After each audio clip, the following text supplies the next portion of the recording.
नमस्कार दोस्तों, आज मैं आपको एक ऐसी कहानी बताने जा रहा हूं जो साल 1996 में शुरू हुई थी। उस समय एक मनोवैज्ञानिक थे आशीष नंदी।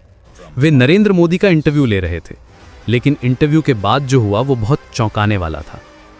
आशीष नंदी पूरी तरह हिल गए थे। उन्होंने मोदी के मानसिकता में कुछ ऐसा देखा था जिसने उन्हें अंदर तक हिला दिया था। आशीष नंदी ने बाद में कहा था कि नरेंद्र मोदी एक फासिस्ट की श्रेणी में आते हैं। उन्होंने कहा था कि अंदर से वे एक डरपोक इंसान हैं जो बाहर की हर चीज को कंट्रोल करना चाहते हैं। ये बात आज से 30 साल पहले कही गई थी, लेकिन आज जब हम मोदी के राजनीतिक करियर को देखते हैं तो आशीष नंदी की ये बात बिल्कुल सही लगती है। मोदी का राजनीतिक सफर बहुत दिलचस्प है। 8 साल की उम्र में वे आरएसएस से जुड़े। साल 1958 में दिवाली के दिन वे वडनगर की आरएसएस शाखा में बाल स्वयंसेवक बने। फिर साल 1972 में 22 साल की उम्र में वे आरएसएस के प्रचारक बन गए। 15 साल बाद साल 1987 में उन्हें बीजेपी में लाया गया। साल 1995 में वे बीजेपी के राष्ट्रीय सचिव बने और फिर साल 2001 में गुजरात के मुख्यमंत्री बने। लेकिन मोदी की असली राजनीति समझने के लिए हमें उनके विरोधाभासी रुख को देखना होगा।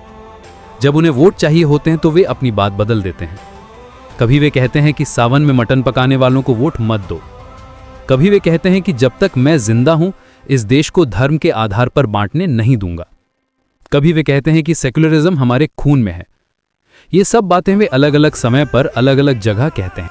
दरअसल मोदी की स्ट्रैटेजी बहुत साफ है। वे हर सिचुएशन के हिसाब से अपनी बात बदलते रहते हैं। जहां कम्युनल रेटरिक काम करती है वहां वे उसका इस्तेमाल करते हैं। जहां सेकुलर अश्योरेंस की जरूरत होती है वहां वे वो करते हैं। ये कैलकुलेटेड मैनिपुलेशन है। अब बात करते हैं पावर कंसोलिडेशन की। मोदी ने सिस्टमैटिकली अपने सभी राइवल्स को साइडलाइन कर दिया है। बीजेपी के अंदर जो भी लीडर उनके लिए थ्रेट हो सकते थे उन सबको या तो पार्टी से निकाल दिया गया या फिर उन्हें इररेलेवेंट बना दिया गया।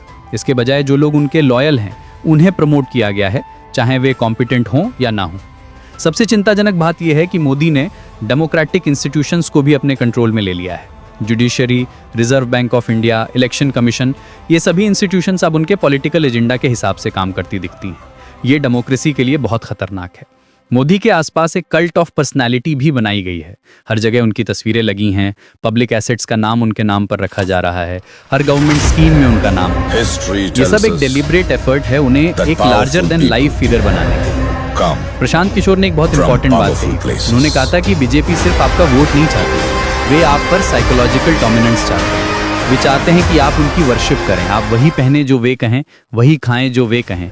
ये डेमोक्रेसी नहीं, ऑथोरिटेरियनिज्म है। जो भी क्रिटिक्स हैं उन्हें सिस्टमैटिकली साइलेंस किया जा रहा है, उन्हें हरेस किया जा रहा है।